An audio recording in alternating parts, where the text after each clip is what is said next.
Minsan ang mga pinakakakaibang bagay ay hindi matatagpuan sa malalaking syudad kundi sa maliliit na bayan na halos walang nakakaalam. Mga lugar kung saan kakaiba ang itsura ng mga bahay, may kakaibang tradisyon ng mga tao at minsan para bang ibang mundo ang pinasok mo. Para itong mga lihim na nakatago sa mapa. Saan nga ba matatagpuan ng mga ito? At sa video ngang ito ay iisa-isahin natin ang top 20 strangest towns na hindi mo aakalaing talagang umiiral. Pero bago yan ay pa-like and subscribe naman po. Malaking bagay na yan sa aming mga content creators. Maraming salamat po. Kaya naman simulan na natin. Number 20, Coober Pedy, Australia. Sa gitna ng mainit at tuyong disyerto ng South Australia, may isang kakaibang bayan na tinatawag na Coober Pedy. Hindi ito katulad ng karaniwang mga bayan dahil karamihan sa mga tao rito ay nakatira sa ilalim ng lupa. Sa halip na mga bahay na nakatayo sa ibabaw, ang makikita mo ay mga tahanang inukit mismo sa lupa at bato. Nagsimula ang kasaysayan ng lugar noong February 1915. Isang binatilyo na nagngangalang Willie Hutchison ang nakatagpo ng opal habang naghahanap ng tubig kasama ang kanyang ama. Dahil dito dumating ang maraming tao mula sa iba't ibang lugar para magmina. Dahil sa dami ng opal na nakuha, nakilala ang Coober Pedy bilang Opal Capital of the World. Ngunit hindi naging madali ang pamumuhay dito. Kapag summer, umaabot ang init sa mahigit 40 degrees Celsius, kaya halos imposible ang manatili sa ibabaw. Dahil dito naghukay ang mga tao ng tinatawag na dugouts o mga bahay sa ilalim ng lupa. Sa ilalim nananatiling malamig at komportable ang temperature buong taon. Pero hindi lang bahay ang matatagpuan dito, kundi pati simbahan, hotel, tindahan at iba pang gusali na ginawa rin sa ilalim ng lupa. Number 19. Jerome, Arizona, USA. Ang Jerome sa Arizona ay isang bayan na kakaiba ang lokasyon. Matatagpuan ito sa taas na halos 1,500 meters above sea level o mahigit 5,000 feet. Sa ganitong taas bihira ang mga bayan na itinayo. Ang dahilan kung bakit napili ang lugar na ito ay dahil sa mayamang minahan ng copper. Noon, ang pagmimina ng copper, pati na rin ng ginto at pilak ang naging dahilan kung bakit umunlad ang Jerome. Dahil sa pagmimina, mabilis dumami ang mga nakatira rito. Umabot pa ng higit sa 10,000 ang populasyon noong kasagsagan ng pagmimina. May mga minero, negosyante at pamilya na nakahanap ng kabuhayan dito. Ngunit nang maubos ang mga mineral, nagsimulang bumagsak ang bayan. Marami ang umalis at lumipat sa ibang lugar para makahanap ng bagong trabaho. Dahil dito tinuring itong isang ghost town. Sa kasalukuyan, tinatayang may mahigit 464 na tao pa ring naninirahan sa Jerome. Hindi na ito kasing sigla ng dati, pero nananatiling buhay ang bayan dahil sa mga bisita na pumupunta para makita ang lumang mga gusali at alaala ng nakaraan. Marami ring bahay at istruktura na naingatan at nagsisilbing paalala ng dating kasikatan ng bayan. Number 18. Roswell, New Mexico. Ang Roswell ay isang maliit na bayan sa timog silangang bahagi ng New Mexico na nakilala bilang kakaiba at misteryoso. Nagsimula itong umunlad noong 19th century. Ngunit naging tanyag ito dahil sa isang pangyayari noong 1947 nang may natagpo ang kakaibang bagay sa isang bukirin. Ayon sa militar ito ay mula lamang sa isang weather balloon. Ngunit marami ang naniwala na ito ay isang UFO na bumagsak. Mula noon kumalat ang kwento at naging bahagi ng pagkakakilanlan ng Roswell. Dahil dito nakilala ang Roswell bilang Alien City. Sa mga kalsada at gusali ng bayan makikita ang mga dekorasyong may hugis ng alien at mga disenyo na may kaugnayan sa space. Mayroon ding museum na nakatuon sa mga exhibit tungkol sa UFO at sa insidente na naganap dito. Bukod sa mga usapin tungkol sa alien, may makulay ding kasaysayan at sining ang bayan. Sa Roswell Museum, makikita ang mga bagay na may kinalaman sa eksperimento ng siyentipikong si Robert Goddard tungkol sa rocket noong 1930s. Mayroon ding Anderson Museum of Contemporary Art na nagpapakita ng mga likha ng iba't ibang artista. Nariyan din ang makasaysayang bahay ni Pat Garrett, ang sheriff na pumatay kay Billy the Kid na naging mahalagang bahagi ng kasaysayan ng lugar. Number 17, Kihnu Island, Estonia. Sa Estonia ay may isang maliit na isla na tinatawag na Kihnu. Dito ang kababaihan ang nagsisilbing haligi ng buong komunidad. Maraming tao ang nag-iisip na ang ganitong sistema ay imposible sa modernong panahon. Pero sa Kihnu, normal na ito at bahagi ng kanilang araw-araw na buhay. Nagsimula ang ganitong kalakaran noong 19th century. Ang mga lalaki ay madalas umaalis upang mangisda at magtrabaho sa malalayong lugar sa dagat. Dahil dito, ang mga babae ang naiwan upang magpatuloy ng lahat ng gawain sa isla. Sila ang nag-alaga ng mga bata, nagtrabaho sa bukirin, nagpanatili ng kanilang mga tradisyon at nagsiguro na patuloy na mabuhay ang komunidad. Sa paglipas ng panahon, naging sentro ang kababaihan sa halos lahat ng aspeto ng buhay sa isla. Sila ang nagtatanim, nag-aalaga ng hayop, nagluluto at naghahabi ng tela. Sila rin ang namumuno sa mga espesyal na okasyon tulad ng kasal at libing. Gumagamit sila ng mga sinaunang kanta at sayaw na ipinapasa mula sa henerasyon hanggang sa susunod. May mga nagsasabi na matriarchy ang sistema ng Kihnu, pero ayon sa mga taga rito, mas tama itong tawaging matrifocal. Ibig sabihin hindi man sila ganap na namumuno, sila ang nagiging sentro at pinakamahalagang bahagi ng lipunan. Lalo na ang matatandang kababaihan na tinitingala bilang tagapag-ingat ng tradisyon at kultura. Number 16, Santa Cruz del Islote, Colombia. Sa Caribbean Sea ng Colombia ay may isang maliit na isla na tinatawag na Santa Cruz del Islote. Napakaliit lang nito, halos 2.5 acres ang sukat pero nakatira rito ang mahigit 600 na tao. Dahil dito itinuturing itong isa sa pinakamataong isla sa buong mundo. Samantala noong unang panahon, ang lugar na ito ay nadiskubre ng mga mangingisda. Dito sila pansamantalang nanunuluyan habang nanghuhuli ng isda. Kalaunan nagsimula silang magtayo ng mga bahay hanggang sa tuluyan na silang nanirahan sa isla. Unti-unti itong naging isang komunidad. Ngayon makikita mo sa loob ng isla ang masisikip na eskinita at daan. Dito naglalaro ang mga bata ng taguan, nakikinig ng musika ang mga kabataan at sama-samang namumuhay ang mga pamilya. May simbahan, maliit na paaralan, ilang tindahan at isang kainan na nagsisilbing meeting place ng mga tao. Dahil kakaunti ang espasyo kapag lumalaki ang pamilya, pinapatungan na lang ng panibagong palapag ang kanilang bahay para magkasya ang lahat. Nakakagulat na ang buong isla ay binubuo lamang ng ilang pamilya na halos lahat ay magkadugo. Ipinapamana ang mga bahay mula sa isang henerasyon papunta sa susunod dahil wala silang ibang mapupuntahan. Kahit siksikan ang pamumuhay, kakaiba pa rin ang kapayapaan dito. Walang krimen dahil lahat ng tao ay magkakakilala at nagtutulungan. Number 15, Shani Shingnapur, India. Sa India ay may isang maliit na baryo na tinatawag na Shani Shingnapur na kakaiba kumpara sa ibang lugar. Dito halos lahat ng bahay at tindahan ay walang pinto at walang kandado. Ang mga tao roon ay naniniwala na si Lord Shani ang laging nagbabantay at pumoprotekta sa kanila. Para sa kanila, kung may magnanakaw man, tiyak na parurusahan siya ng Diyos. May isang alamat tungkol sa pinagmulan ng kanilang paniniwala. Sinasabi na ilang daang taon na ang nakalipas, may isang malaking batong itim na lumutang sa ilog matapos ang pagbaha. May isang tao na tinadyakan ito at bigla na lamang umagos ang tila dugo mula sa bato. Nang gabing iyon, nagpakita si Lord Shani sa panaginip ng isang residente at sinabi na siya mismo ang nasa batong yun. Hiniling din niya na manatili ang bato sa isang altar na walang bubong at walang pintuan upang maprotektahan niya ang buong baryo. Dahil dito sinimulan ng mga tao ang tradisyon na hindi maglagay ng pinto o kandado sa kanilang mga tahanan. Hanggang ngayon bukas ang karamihan ng mga bahay at tindahan sa Shani Shingnapur. Kung nais lang ng kaunting harang, minsan kurtina o simpleng tabla lang ang ginagamit. Kahit na dumadami na ang mga modernong gusali sa lugar, pinipili pa rin nilang panatilihin ang kanilang tradisyon. Araw-araw libu-libong bisita ang pumupunta roon upang makita ang altar ni Lord Shani. Number 14, Bannack, Montana, USA. Ngayon ay isa na itong ghost town pero minsan ito ang sentro ng buhay at kasaganaan dahil sa ginto. Noong 1862, natuklasan ng ginto sa Grasshopper Creek. Dahil dito dumagsa ang mga tao mula sa iba't ibang lugar. Sa loob ng maikling panahon umabot sa higit 3,000 ang nanirahan dito. Nagtayo sila ng mga bahay, tindahan, paaralan at hotel. Noong 1864, ang Bannack pa ang naging pansamantalang kabisera ng Montana Territory, ngunit hindi ito nagtagal. Nang maubos ang ginto, unti-unti ring umalis ang mga tao. Sa pagdaan ng mga taon, halos tuluyan ng iniwan ng bayan hanggang sa maging isang ghost town.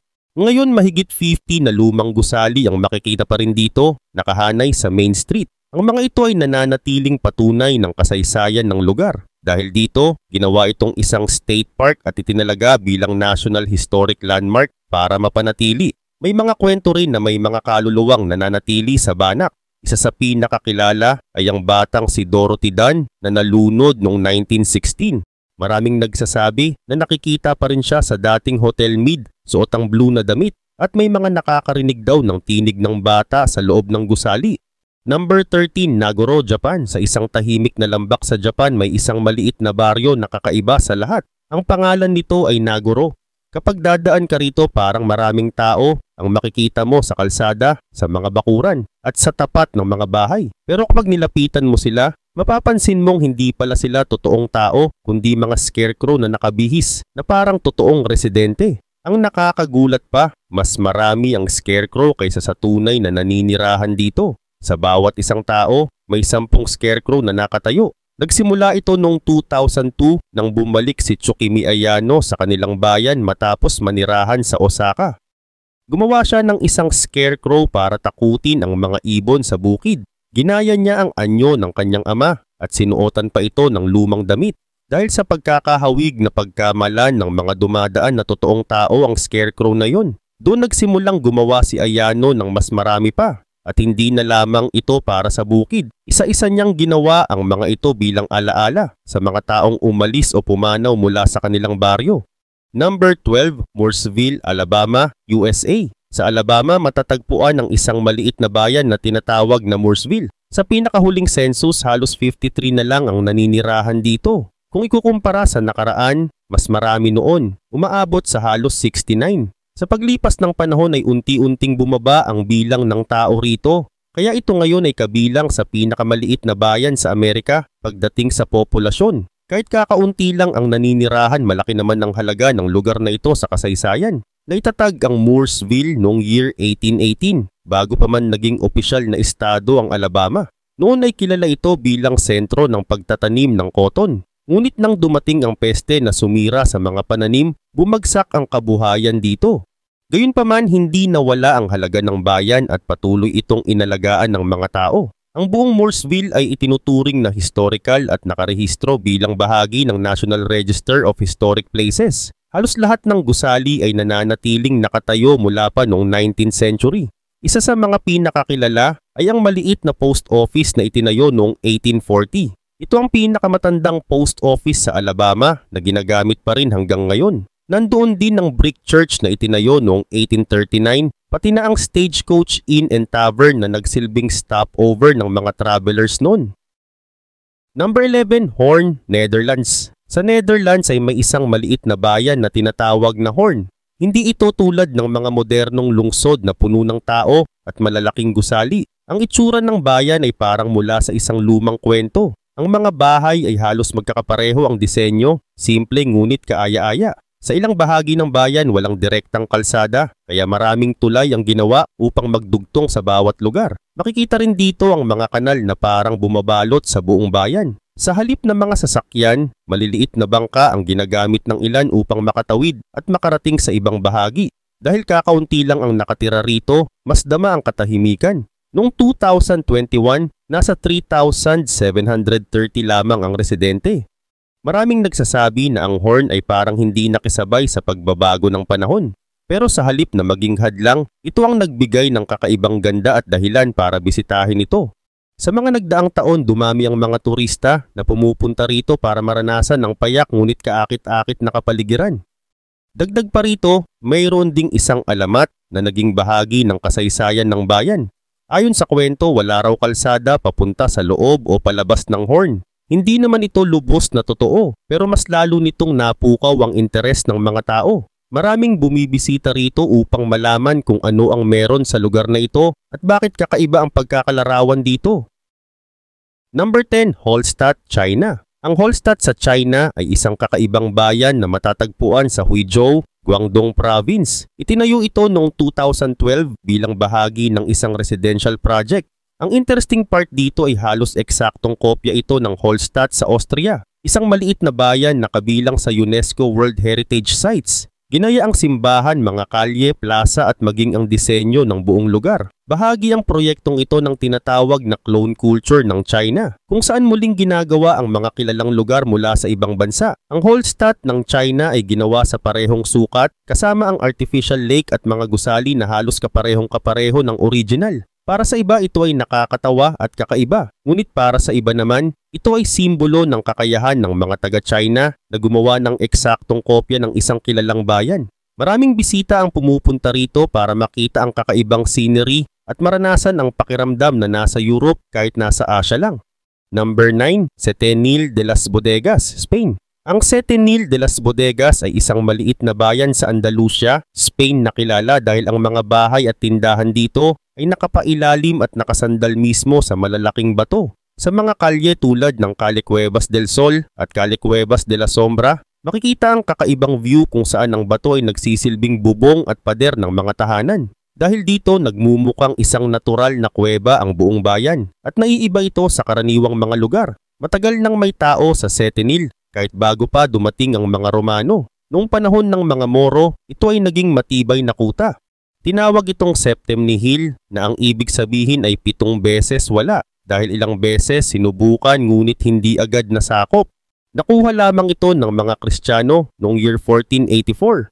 Hanggang ngayon makikita pa rin ang mga natitirang bahagi ng castle at tower na tanda ng makasaysayang laban dito. Maliban sa kasaysayan, kakaiba rin ang paraan ng pagkakagawa ng mga bahay sa Setenil. Ang mga tao ay nakinabang sa mga bato bilang natural na bubong at proteksyon laban sa init tuwing summer at lamig tuwing winter. Dahil dito naging mas maginhawa ang pamumuhay ng mga naninirahan. Kilala rin ang bayan sa mga local products gaya ng olives, almonds at langis, bagaman humina ang dating industriya ng alak noong 19th century. Number 8, Longyearbyen, Norway. Ang Longyearbyen ay isang maliit na bayan sa Norway na nasa Svalbard malapit sa North Pole. Dito nakatira ang mahigit 1,000 na tao at ito ang pinakahilagang bayan sa buong mundo na may permanenteng naninirahan. Itinatag ito noong 1906 bilang isang mining town at ipinangalan kay John Munro Longyear. Sa ngayon kilala na ito bilang lugar para sa pananaliksik at turismo at dito rin matatagpuan ang Global Seed Vault. Samantala ang klima naman sa Longyearbyen ay kakaiba at matindi. Sa loob ng 3 buwan tuwing winter ay walang sikat ng araw at tinatawag itong polar night. Sa kabilang banda, tuwing summer ay 3 buwan namang laging maliwanag ang paligid, kilala ito bilang midnight sun. Mayroon ding kakaibang patakaran dito kung saan hindi pwedeng manganak o mamatay sa bayan. Dahil sa permafrost, hindi nabubulok ang katawan kaya ang mga buntis o malubhang may sakit ay kailangang pumunta sa mainland. Number 7, Skrur Island. Sa hilagang bahagi ng Iceland, may isang maliit na bayan sa paligid ng Skagafjordur na tila iniwan ng mabilis na takbo ng panahon. Halos 1,000 tao lang ang nakatira rito, kaya nananatiling tahimik at payapa ang lugar. Sa kabila ng pagiging maliit, nagsisilbi pa rin itong sentro ng serbisyo at kultura para sa mga karatig na pamayanan.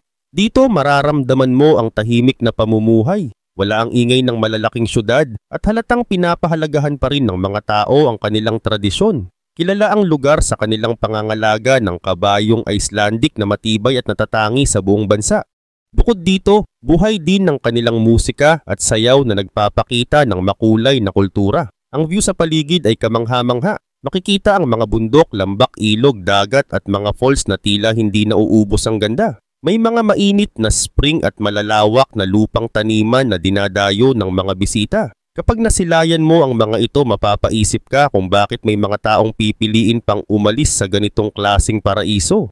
Number 6, Smurf Village, Spain. Sa probinsya ng Malaga sa Spain may isang maliit na bayan na kakaiba ang itsura. Ang pangalan nito ay Juscar, pero mas kilala na ngayon bilang Blue Village. Hindi ito basta ordinaryong baryo dahil lahat ng bahay, simbahan, munisipyo at kahit ang sementeryo ay nakapinta ng kulay blue. Nagsimula ito noong 2011. Pininturahan ang buong baryo ng kulay blue bilang bahagi ng pag-promote ng pelikulang The Smurfs. Gumamit sila ng libu-libong litro ng pintura para mabago ang hitsura ng buong lugar.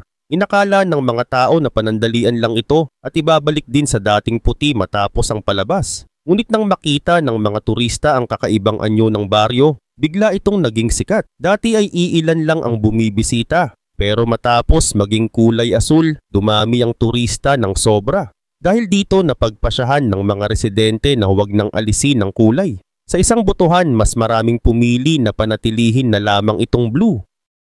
Number 5, Marfa, Texas. Ang Marfa ay isang maliit na bayan sa disyerto ng West Texas. Matatagpuan ito sa pagitan ng Davis Mountains at Big Bend National Park at nakalagay sa taas na mahigit 4,000 feet. Bagamat may populasyon lamang na halos 1,700 na katao, dinarayo ito ng mga turista dahil sa kakaibang kasaysayan, sining at mga misteryo. Nagsimula ang bayan noong dekada 1880 bilang simpleng hintuan ng tren at nakuha ang pangalan mula sa karakter na si Marfa Strogoff sa nobela ni Jules Verne na Michael Strogoff. Samantala noong dekada 1970, naging kilala ang Marfa bilang sentro ng modernong sining. Ito ay dahil kay Donald Judd, isang artist mula New York, na lumipat dito at nagtayo ng Chinati Foundation. Ang lugar na ito ay dating military camp na ginawa niyang museum para sa malalaking obra na nakalagay mismo sa kalawakan ng disyerto. Mula noon, naging tanyag ang bayan sa buong mundo ng sining at kultura. Isa ring kilalang scenery dito ang Prada Marfa, isang gusali na kahawig ng tindahan ngunit hindi talaga bukas para sa negosyo, kundi ginawa lamang bilang artwork. Number 4, Lilydale, New York State, USA. Sa New York State, may isang maliit na bayan na kakaiba at nababalot ng hiwaga. Ito ang Lilydale na tinatawag na Woodstock ng mga spiritualist. Sa lugar na ito, may mahigit 160 na bahay, ilang hotel, guest houses, bookstores, cafe, at isang maliit na museum. Tuwing summer, nagiging masigla ang buong bayan. Ginaganap dito ang mga pagtitipon tulad ng medium demonstrations, religious services at workshops. Pero ang pinakadahilan kung bakit dinarayo ng tao ang Lilydale ay para magpa-reading sa mga medium. Bawat taon, mahigit 20,000 na bisita ang pumupunta rito para makaranas ng kakaibang experience. Kahit maliit na bayan, napakaraming tao ang naakit dito. Ikaw ba, maiintriga rin bang makita ang ganitong lugar? O mas pipiliin mong manatili sa nakasanayan mong kapaligiran? Number 3, Scottsboro, Alabama, USA. Sa Alabama ay matatagpuan din ang maliit na bayan ng Scottsboro. Pero kahit maliit lang ito, kilala ito sa kakaibang bansag na lost luggage capital of the world. Dito kasi makikita ang isang tindahan na naglalaman ng mga bagahe na hindi na nakuha ng may-ari. Ang mga bag na ito ay binibili ng hindi pa nabubuksan at pagkatapos ay binubuksan at binebenta ang mga laman. Nagsimula ito noong 1970. Isang insurance agent na si Doyle Owens ang unang nakaisip ng ideyang ito. Gumastos siya ng $300 para bilhin ang mga naiwan na bagahe at dinala niya ito pauwi sa Alabama. Nang binuksan niya ang mga laman at ibenta, mabilis na naubos ang mga gamit. Doon nagsimula ang negosyo na kalaunan ay lumaki at nakipagkasundo sa iba't ibang airline para sa mga unclaimed baggage. Araw-araw, umaabot sa around 7,000 items ang dumarating sa tindahan. Bawat isa ay nililinis at inuurasan bago ilagay sa shelves. Makakakita ka rito ng samut-saring bagay tulad ng damit, sapatos, bag, jewelries, gadgets, sports equipment at kung minsan mga kakaibang gamit. Ang presyo ay mas mababa kaysa karaniwan, kadalasan nasa 20 hanggang 80% off. Number 2, Alma, Arkansas, USA. Noong dekada 1980, nag-isip ang mga taga-Alma kung paano sila mas makikilala. Gusto nilang magkaroon ng bagay na magpapakita ng kanilang pagkakaiba sa ibang bayan. Dahil sa laki ng produksyon ng spinach dito, napili nilang gawing brand ang gulay na ito. Nasa Alma kasi ang isang malaking kumpanya na nagkakan ng spinach at umaabot sa 60 million pounds ang napoproduce nila kada taon. Ibig sabihin higit kalahati ng canned spinach sa buong Amerika ay galing sa bayang ito. Kaugnay pa nito noong 1991, gumawa sila ng kakaibang paraan para mas tumatak ang kanilang pangalan.